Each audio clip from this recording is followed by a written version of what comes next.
Hi everyone, my name is Alisa Tilsner and I'm a Stampin Up demonstrator in Australia. In today's video I'm going to show you how to create a watercolour wash background using two different colours, and I am going to be using Shimmer Card for this one.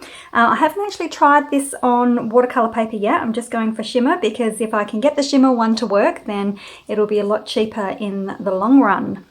Okay, so the two colours that I'm going to be using today is Pacific Point and the Gorgeous Grape. Now, I must admit I'm not an expert on this, and I do actually struggle getting a good watercolour wash. So I did one the other day and it actually worked, so I'm hoping that I'm going to get this one to work again. So I'm just going to start by squeezing my ink pads together to transfer some ink into the lid, and I'll do that on both of them, and I am using an old ink pad as well. Okay, let's get started. Cross fingers it's going to work, but this is what I found the other day, and it worked for me, so I thought I would share with you what I did. So I am going to just do like a half or 3/4 even. I want some white space over this side here, but I have an awful lot of trouble working in the right direction. I know that might sound a bit strange, but whenever I do my ink blending or anything like that, I always feel the need to start from the bottom and go up. And because I want to do from blue into purple, instead of working on this side, I'm actually going to work upside down and start over here and then work into my purple this way. I know it's a bit odd, but it's the way I found it to work for me, so I'm going to stick with that as well. Okay, I'm just going to see if I can, actually I won't zoom in a little bit. I was going to try and zoom in. I'm working with a new phone, so this is my first time recording on a new phone as well. Okay, so I just have a paintbrush that I picked up from the hardware store. It's just a round brush and just a bit of water. Now, working on Shimmer Card as well, we'll find that the water dries quite quickly. If I was working on watercolor paper, it would probably not dry as quick. So I'm just going to pop down my color. You can see I'm not going all the way, I'm just going part way. So I want to get my ink pads and I'm going to put down a fair bit of water and make a nice slushy, sure you can see that, make a nice slushy pad, and then I'm just going to not really wash it on but pounce it on instead, and I want to keep this fairly wet. I think that's probably where I have been going wrong in the past and wanting to, like, not using enough water on my wet paintbrush. So just sort of going to pounce it on a little bit. Okay, and just wipe off my, actually I shouldn't wipe off my brush because that'll take out my water. Just pop my brush back into my, probably can't see my water here, try and bring that in as well, and then again a nice wet pool with my purple, and I'm going to start at the bottom, and I say the bottom, it's the top, it'll be the bottom of my card. Keep it wet, spread it around. Now where the two colours meet gets quite interesting, so I just sort of want to tap between the two.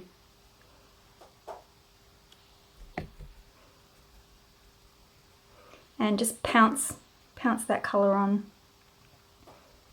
Giving it a lot more water will increase those water marks that you get, the harsh lines. So now I'm just going to come back up with some more blue.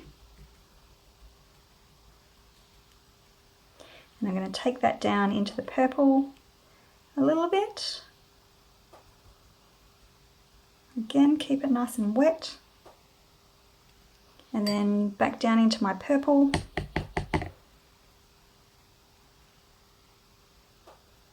Bring it up. I'm going to bring it up a little bit higher this time, just so that I can get that nice blend of colour between. And then you can just sort of go back and forth depending on how different you want your colours going on. Now I just got blue in my purple ink pad, but the great part is that you can just suck it up. Get rid of it. Okay, so the next bit then is to just allow that to dry, hopefully naturally if you can, is probably the best part. So I might just pause here and come back when it's dry and show you how it ended up looking, because at the moment all you can see is a little bit of glare on there. So I will allow it to dry naturally and then come back and show you what it turned out like. So my card is almost dry now, and I've got it up around the right way. There's still a few little wet spots, and I probably wouldn't go using it just yet. You might want to leave it for a couple of hours or something before you're using it, but you could make up a whole heap of these and then craft with them all together. So you can see how the blues become a lot more vibrant, and it's got little like darker areas in it, and where the purple sort of merged up into the blue that's changed color a little bit. And of course then we've got some lovely colors down there and patterns and variations with the purple going on. Now I wish I could show you the card that I made with this, but it is for Paula Dobson and I. We have a little team going together called Stampin' Down Under, and we do a tutorial class each month.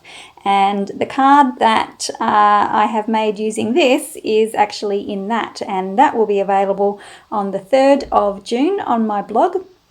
So you'll be able to check that out if you wish. You can purchase it. We are featuring the Tasteful Touches stamp set, and I've used this as one of my cards. $10 for the tutorial, you'll get 6 cards in there, and I can tell you that all the cards are beautiful and bright, as you can see. So you'll probably have not seen, I think most of the samples coming out are fairly muted, so these ones are really nice and bright. So we hope you enjoy them, and yeah, we'll check you out later, and I hope you have a go at playing with this. I think I'm going to have a play with a few more different colours and see what sort of patterns and stuff that I can get out of them.